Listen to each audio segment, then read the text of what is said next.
आदित्यनाथ कह रहे थे कि एक परिवार से पूरा मैनपुरी डरता है। ये देखिए, मुख्यमंत्री जी उत्तर प्रदेश के नहीं है, उन्हें उत्तर प्रदेश से कोई लेना देना नहीं है। मैनपुरी के सब काम रोक दिए। मैं आपसे जानना चाहता हूँ, सैनिक स्कूल से देश के अच्छे ऑफिसर्स बनते हैं, आप बताओ सैनिक स्कूल का बजट क्यों नहीं दे रहे हो? ये राष्ट्र के लिए यहाँ बच्चे तैयार होते हैं, मैनपुरी के बच्चे तैयार होते हैं, ऑफिसर बनते हैं। आप सैनिक स्कूल का बजट क्यों नहीं दे रहे हो? मेडिकल कॉलेज का बजट क्यों नहीं दे रहे हो? जिला अस्पताल का बजट क्यों नहीं दे रहे हो? वन डिस्ट्रिक्ट वन प्रोडक्ट में आपने कौन सा प्रोडक्ट मैनपुरी में बढ़ाया है? आप बिजली का इंतजाम क्यों नहीं कर पा रहे हो? आपने ट्रांसफार्मर नहीं बदले, तार नहीं ठीक किए, सड़कें नहीं ठीक कर पा रहे हो। यहाँ पर जो वन विभाग का पक्षी विहार बनना था, सामान का, शौच का, वहाँ किसानों की रेट बढ़ा करके क्यों नहीं ले रहे हो ज़मीन? विकास क्या किया आपने? हमें उम्मीद है कि इन सबका आशीर्वाद मिलेगा। और नेताजी का चुनाव है, नेताजी ने इस क्षेत्र के लिए बहुत काम किया है। ये जितना कुछ विकास यहाँ दिखाई दे रहा है मैनपुरी में, ये समाजवादी और नेताजी की देन है। भारतीय जनता पार्टी अपना काम बताएं, उन्होंने क्या काम किया है? केवल झूठ, केवल बड़े बड़े अधिकारियों के साथ बैठ करके साजिश षड्यंत्र करना, यही लोकतंत्र में बचाएंगे। क्या अधिकारी चुनाव लड़ा रहे हैं क्या बीजेपी को? सर क्या लग रहा है? बड़े बड़े अधिकारी चुनाव लड़ा रहे हैं, लेकिन जनता समाजवादियों को जिता रही है। जिस तरीके से भारतीय जनता पार्टी के 40 स्टार प्रचारक अभी लगातार घेरेबंदी कर रही है बीजेपी, सर आप इसको कैसे देख रहे हैं? तुम तो कब से घूम रहे हो? मैं देख रहा हूँ। कहाँ घेराबंदी हो रही है?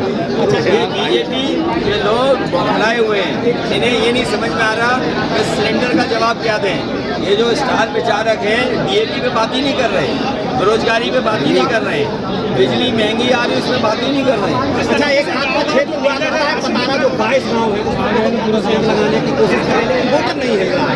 कौन से लगा? भाजपा वाले। अरे आज हमें बड़ी बरादरी मिल गई थी, अभी मैं फोटो ट्वीट कर दूंगा, गिन लेना, देख लेना कौन कौन लोग पतारा की मदद करना है। और पतारा और आसपास के लोग नेताजी को याद कर रहे हैं, क्योंकि वो किस कीचड़ में, किस दलदल में पानी भरा रहता था, सड़कें नहीं थी उनके लिए। जब वो नेताजी से मिलने होली पर आए थे, 2 बसें भर करके वहाँ के पतारा के लोग आए थे, उसी दिन नेताजी ने सड़क स्वीकृत कर दी थी और ऐसी सड़क बनाई है, आज भी वैसी ही चल रही है। इसलिए इस चक्कर मत पड़िए। पतारा के और आसपास के लोग सब समाजवादियों का स्वागत कर रहे हैं। आज प्रत्याशी उसी इलाके में है जिस तरीके से, और उन्होंने खुद बुलाया है। बहुत सारे लोग हैं, गांव के लोग हैं, फौज के लोग हैं, वो लोग जानते हैं कि नेताजी का, हमारा या प्रत्याशी का फौज से कैसा रिश्ता रहा है। और कैबिनेट से एक एक फैसला हुआ है, कैबिनेट का एक एक फैसला रिवर फ्रंट के लिए लिया गया है।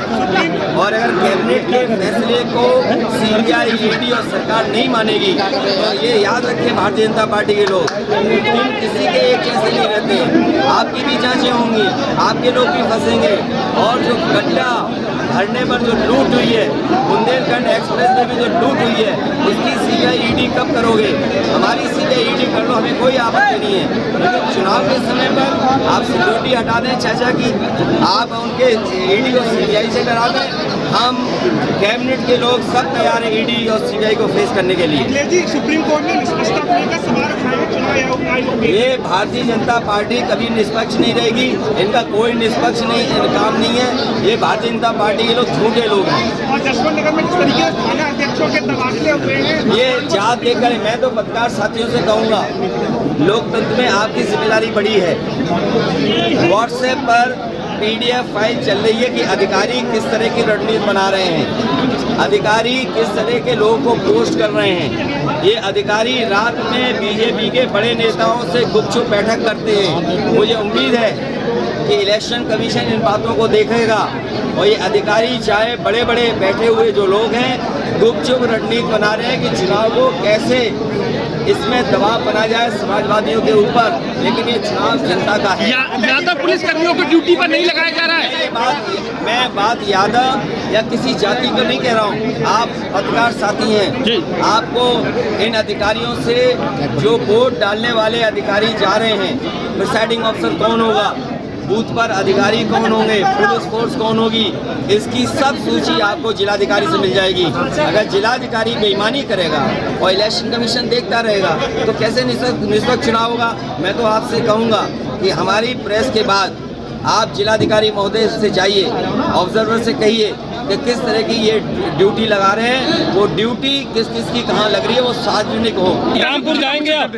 मैं रामपुर जा रहा हूँ, उनका दुख, उनका दर्द एकदम ठीक है। उन्होंने ठीक कहा कि जब पुलिस और वहाँ के अधिकारी, कौन नहीं जानता कि अधिकारी वहाँ के चुनाव हराना चाहते हैं, जो बड़े बड़े अधिकारी हैं वो लगातार इसीलिए पोस्ट वहाँ पर हैं जिससे कि चुनाव में पूरा का पूरा घोटाला किया जाए, चुनाव को उनके हिसाब से मोड़ दिया जाए। इलेक्शन कमीशन क्या कर रहा है आखिरकार? ये कौन सी भाजपा क्या लग रहा है सर, इलेक्शन कमीशन को राष्ट्रपति से मिलेंगे क्या? या मोदी और योगी जो ये हमें नहीं पता कौन भाजपा। अखिलेश जी क्या लग रहा है इलेक्शन कमीशन के लिए राष्ट्रपति